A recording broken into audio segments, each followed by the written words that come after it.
Every Saturday, I run through every single matchup to find the must start and sit wide receivers in fantasy football because by then, we've got plenty of injury updates to move forward with. So that's exactly what we're doing today, and make sure to go down there, drop a like on this video, and subscribe to the channel to show your support because I'm one of the only fantasy YouTubers working on a Saturday. So go down to this first matchup right here, the Cincinnati Bengals at the Carolina Panthers here.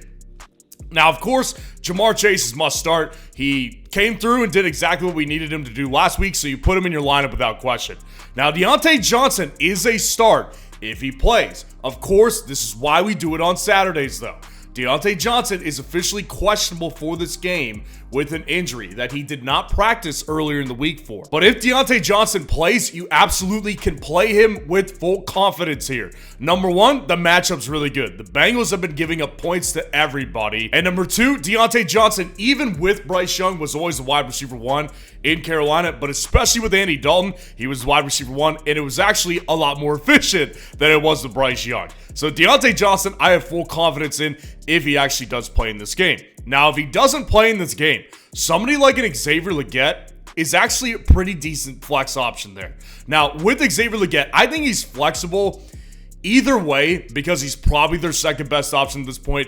Adam Thielen put on the IR. I do not trust Jonathan Mingo whatsoever. I would say Xavier Legette is probably the second best option here, but especially if Deontay doesn't go, he probably is more flexible than Andre Yeshivas is. And of course, Yeshivas is flexible in this game because he's got his role carved out. This is what I keep saying.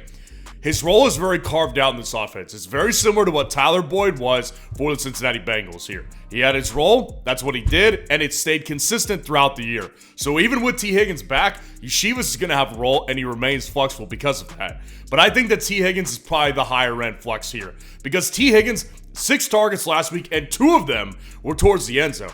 T. Higgins will hit on some of those, and against the Panthers, I think the matchup is really good. And then, of course, like I said, Thielen, he was put on the IR, so you can't play him in the future. New Orleans Saints at the Atlanta Falcons is our next matchup here. There's not a single must start in this group.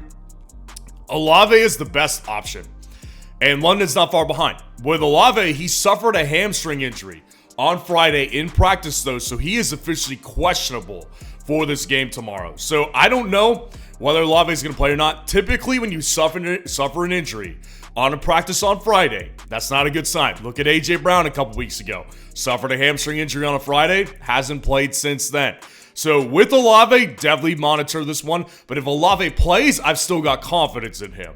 Now, Drake London, I think that he's fine. I think that Drake London's just fine. He's going to be doing what he mostly has done for most of the season. It may be a week that's similar to the game he had against the Steelers because the Saints defense is tough. So I would not say put a ton of confidence in Drake London in this game, and I'm just not confident in him as is. If you have Drake London, like, I'm not telling you to sit him, obviously. I think he's definitely a playable option, but I don't think he's definitely not my favorite. Darnell Mooney is very close to him. Like, to be honest with you, Darnell Mooney is just as flexible as Drake London to me. Because when you actually watch the games, Drake London is not the guy that Kirk Cousins throws to if a play breaks down. It's Darnell Mooney. Drake London's getting the schemed wide receiver one targets, which you can expect. But Darnell Mooney is the guy who's consistently open because he's a great route runner. So I think Darnell Mooney is definitely flexible these days. And I would prefer him over Rashid Shaheed simply because Rashid Shaheed just doesn't see the targets. He had opportunities to score last week. He didn't capitalize on it. So Rashid Shaheed remains a big play threat. Some weeks he'll do it, some weeks he won't. Depends on whether you want to take the shot on him. Now, dropping down to our next matchup, the Jacksonville Jaguars at the Houston Texans this week. You obviously play Nico Collins, and Stephon Diggs is definitely must start now as well. He was always a high-end flex option, of course, because he's been doing very well in fantasy. But with no Tank Dell, who was injured and ruled out for this game, Stephon Diggs becomes a must start. This is a matchup I think that Houston absolutely crushes the Jacksonville Jaguars in. So Stephon Diggs and Nico Collins always, but Stephon Diggs in this matchup, I want in on him too. Brian Thomas Jr. is the best flex of the bunch. Jacksonville receivers, not very good. Kirk has done next to nothing, so I wouldn't play him either way. And Gabe Davis is questionable in this game. He hasn't done much either. Brian Thomas Jr. is quickly becoming the runaway number one in this offense. Now, depending on the matchup and depending on how Lawrence is playing that day, it doesn't mean much. You know, like last week, He had plenty of targets, but their offense isn't very good. So I don't have a ton of confidence in Brian Thomas Jr. just because of the offense at this point. But as far as who the wide receiver one is here, it is Brian Thomas at this point. So just based on volume, he can absolutely be played and looked at as a relatively high-end flex option here. And then, like I said, everybody else is a no-go. Denver Broncos at the New York Jets here. There's not a must-start in here. I got flack for this earlier in the week when I was doing my wide receiver rankings, and I put Garrett Wilson lower than people wanted to see him. Some people agree with me, because if you look at the matchup against Pat Surtain, a star lockdown corner in this league, that's a tough matchup. There's only one receiver this year who's gotten the better of Pat Surtain, and that was George Pickens. And even in that game, Pickens wasn't great in fantasy football.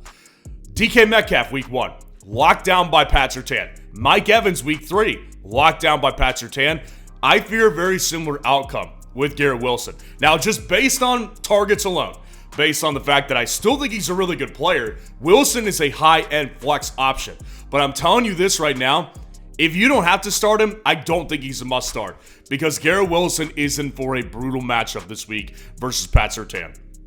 Allen Lazard remains flexible because really the reality with Lazard is that him and Rodgers have such great chemistry that it's going to be there sometimes for Allen Lazard, but it won't always be there as well. This week, I kind of lean on the side of maybe it is there sometimes because, again, Pat Surtain is going to be following around Garrett Wilson for this whole game.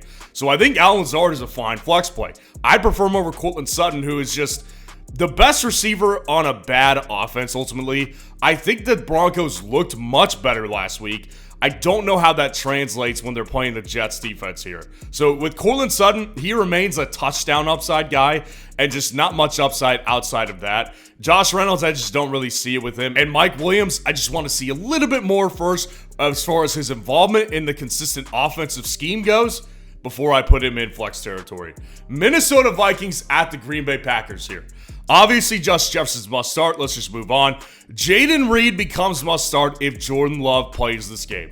That's what it's completely dependent on. Yesterday, I had read that Jordan Love was looking like he was trending to play. Today, I read that he's a game time decision. So we don't know what they're going to do with Jordan Love at this point. I would say that if Jaden Reed has Malik Willis, he's still a decent flex option. But if he's got Jordan Love, he is a must-start guy. That is the reality. Jaden Reed's ceiling with Jordan Love is really stupid high. See week 1 for an example. That's what we can get out of Jaden Reed. So if Jordan Love's there, you must start Jaden Reed. And as you can see with the rest of the Green Bay receivers, I am operating under the assumption Love does play. So if Love does play, Romeo Doubs is my favorite flex option in this group. And I think Christian Watson is the worst flex of the bunch, but none of these guys are bad flex options per se. I think that Green Bay receivers are definitely flexible if Jordan Love plays. Now, the reason they're over Jordan Addison and Jalen Naylor is because Jordan Addison comes in and kind of screws the whole thing up. We haven't seen Jordan Addison in weeks. He hasn't done anything this year. I still think he's the better player than Jalen Naylor. Jalen Naylor, though, has done pretty well in fantasy football so far. I think that takes a downturn, and he's going to see a regression in his production with the addition of Jordan Addison to this offense. I might be wrong, but I just don't see a world where Jordan Addison loses his number 2 role to Jalen Naylor right now. So I think Romeo Doubs is the best flex option right now. Jordan Addison second, and then Jalen Naylor at third. And of course, for the big play, you can play Christian Watson if Jordan Love is there. But Dontavian Wicks, he just isn't involved enough for me consistently right now to say that he's a pretty reliable flex option. The Pittsburgh Steelers at the Indianapolis Colts. No must-start wide receivers here. You're never going to see me put George Pickens in must-flex territory, must-start territory, because he's just on an offense that doesn't really pass the ball that much, and the passes they do throw, they're very rarely far down the field. Fields can do it. I've seen him do it with the Pittsburgh Steelers. I actually, as a Steelers fan personally, like seeing Justin Fields right now. I think he's much better than Russ would be, and I think he's better for Pickens than Russ would be as well. So with Pickens here, I think he's the best flex option of the bunch at this point over Michael Pittman Jr. The reality with Pittman, man, is he's getting the targets. I can't put him on the bench yet in all situations just because of the lack of efficiency with his targets yet. He's getting the targets. Someday, I don't know when that day will be, he will have a decent game. I just don't know if it's against the Pittsburgh Steelers or not. Alec Pierce remains a low-end flex option to me because of the big play. He hit on a big play last week, but that was it. Right? That's what Alec Pierce is. He's Rashid Shaheed on the Indianapolis Colts. There's going to be weeks where he gives you the big play. There's also going to be weeks where you don't get anything out of him. This might be that week. Van Jefferson, you don't play another Steelers wide receiver. Not there with Calvin Austin. And Josh Downs, it's based on week 2. His first week back performance, not putting him out there. Los Angeles Rams at the Chicago Bears this week. Don't start. It's not a must-start situation again. There's not a must-start in here. DJ Moore, of course, is my favorite option because the targets are there, and obviously we know he's a great player. The reality is, guys, like, it just isn't working so far with Caleb. Now, I called DJ Moore a buy low earlier in the week. I think he is a buy low, but that's more of like a long-term buy low. I don't know if this is the week. I mean, it could be against the Rams defense. I would see that this could be a week to do it, but it's not there yet with DJ Moore for me to put him in must-start territory. Keenan Allen is officially questionable. I've read he's kind of a game-time decision. If he plays, I think he's flexible for sure.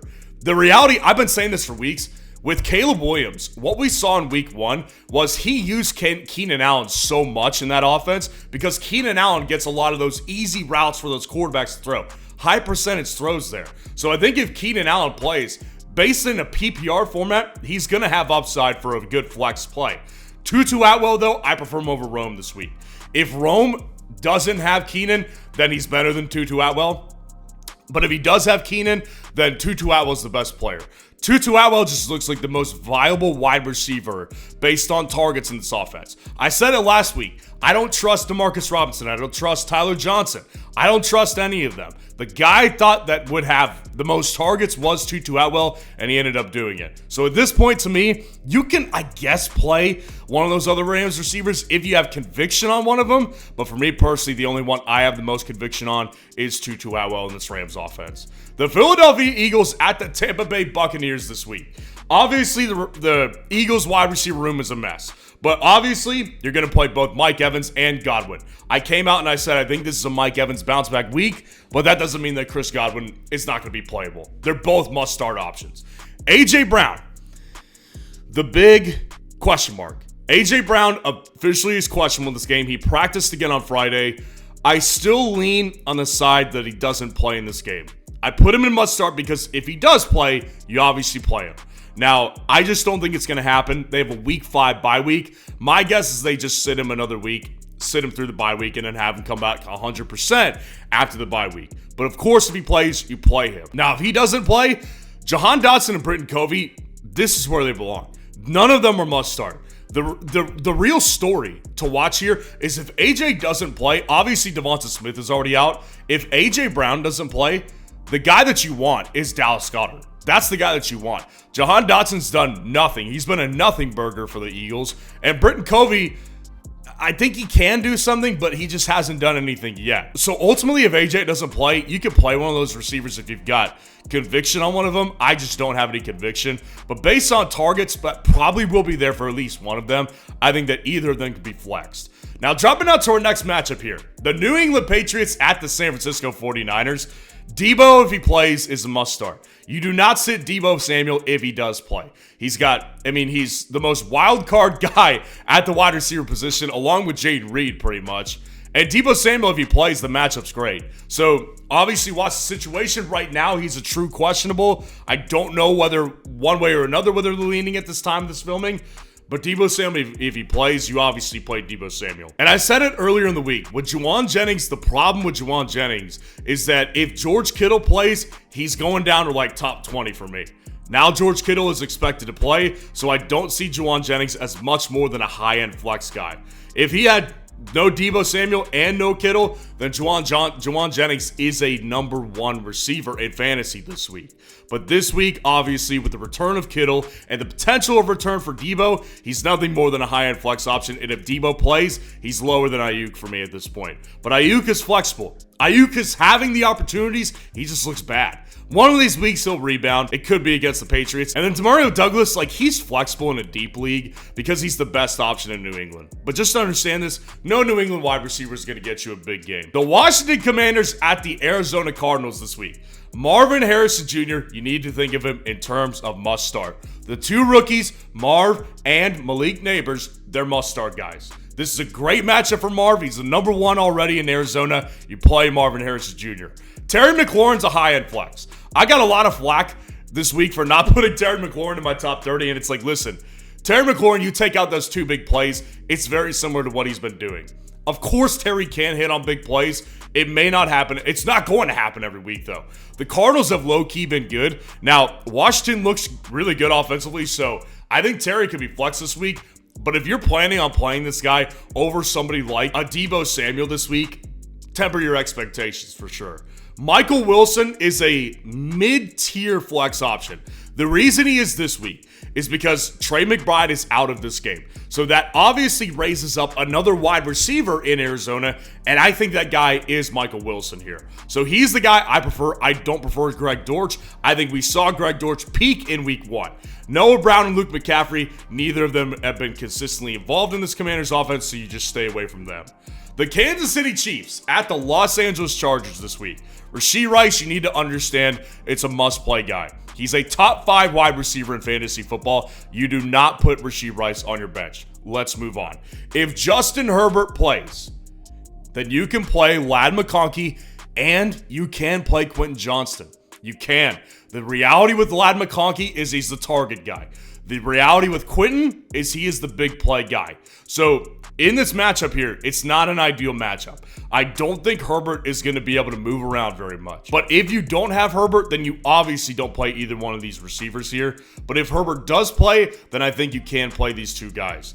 Xavier Worthy, I want to see it more. I like him. I like having him on my team personally. I like buying him low, but I'm not ready to put him on the field just yet. And then Palmer, honestly, you could just drop him. I mean, he's had so many opportunities throughout his career. He just is not a very good player. There's plenty of uncertainties on the Chargers side of the ball, but one thing that's not an uncertainty, Patrick Mahomes hitting more than half a yard in this game. That's his line on Underdog right now. So if you haven't taken advantage of it, go down in the comments, use the link that's there, and when you use code FN to sign up for Underdog and deposit at least $10, they'll match your first deposit 50%, and you'll be able to take advantage of this beautiful Patrick Mahomes line this week. The Cleveland Browns at the Las Vegas Raiders this week. No must-starts in this matchup. Amari Cooper is a high-end flex option because he's Amari Cooper. He's a very good wide receiver, gets tons of targets, no David Njoku again, and he's playing the Raiders defense. So I think that Amari Cooper, high-end flex guy, but you have to understand, he's playing with Deshaun Watson, who sucks. And number 2,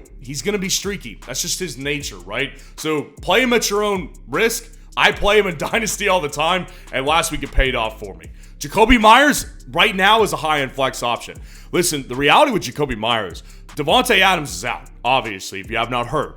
But the other reality with Jacoby Myers, he always does better than people think. Like, he's a fine player. More than a fine player. He's a good player in this league.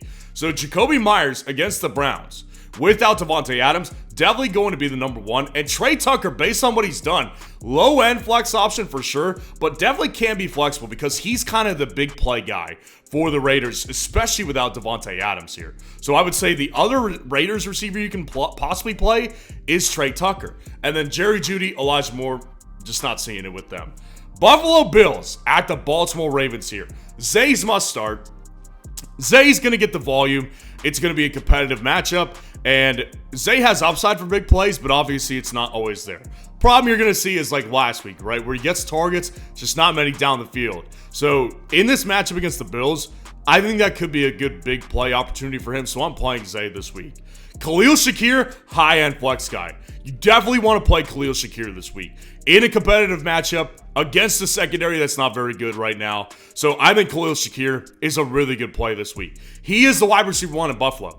That's the reality here. But Keon Coleman is gaining traction. You can play Keon Coleman in certain situations. Look, with Keon Coleman, In week 2, obviously he didn't do anything. He gave you a nothing burger. Week 3, comes out, gets a touchdown. The reality is those last 2 weeks, he didn't even play most of the game. Like, their offense wasn't even playing very much because they were crushing their opponent. So with Keon Coleman, I think that he's playable in a competitive matchup. Definitely prefer Khalil Shakir, but I can play Keon Coleman. Rashad Bateman, you go ahead and you sit him. And Curtis Samuel, to me, is irrelevant. The only other Buffalo receiver that potentially matters is Mac Hollins, and I'm not playing him either. The Tennessee Titans at the Miami Dolphins this week. One of the first Monday night games. Really hate these doubleheaders here. But Tyreek Hill, I still consider a must-start in 90% of situations here. I've got Tyreek in a lot of places. I'm playing him because the reality is, this is their best player. This is their best player. They have to find ways to get him the ball. It was reported officially today earlier that Tyler Huntley is going to be the quarterback for the Miami Dolphins this week. I think he's better than Skylar Thompson. How can you be worse? So Tyreek Hill, I think they're going to get him the ball. They'll find a way to get him the ball. And maybe I'm going to eat crow. Maybe I'll be proven wrong and I look like the village idiot, but I'm still playing Tyreek Hill in 90% of situations. Calvin Ridley, the best flex option. Calvin Ridley is just with a bad quarterback, but he's the number 1 with a bad quarterback. And Hopkins is fine. Like, Hopkins is a low-end flex option here. In deeper leagues, you could play him, but do not expect what we saw in week 3 to continue for DeAndre Hopkins. Jalen Waddle, as I continue to say, he's the most effective without Tua. That's just the reality here. He's a mid-end flex option, and maybe he does better with Tyler Huntley. I'll need to see it first, though. Tyler Boyd, you don't play him right now. Seattle Seahawks at the Detroit Lions, the late Monday night game. Amon-Ra St. Brown, DK Metcalf, you fire him up. No need to talk about it. Jameson Williams is still my favorite flex. He's a high-end flex. Look, last week was not his week, obviously. I talked about Jameson Williams quite a bit a couple weeks ago, and I said, listen, he had 10 targets per game through the first 2 games. Doesn't do anything last week. You've got an injured Sam Laporta who, if he plays, is going to be injured in this game. So with Jameson Williams, I do think against the Seahawks defense, he could be in line for a good game. And Jack Smith-Njigba, I prefer him over Tyler Lockett. But really, again, like I said earlier in the week, we're playing Russian roulette with these two guys. They're just constantly turning and burning good weeks and bad weeks with each other. So I prefer Jack Smith-Njigba. I think he's the better player. But Tyler Lockett still is definitely relevant. So let me know how your lineup looks this week. And if you want to see where these top 30 wide receivers ended up in my rankings this week, click on this video right here.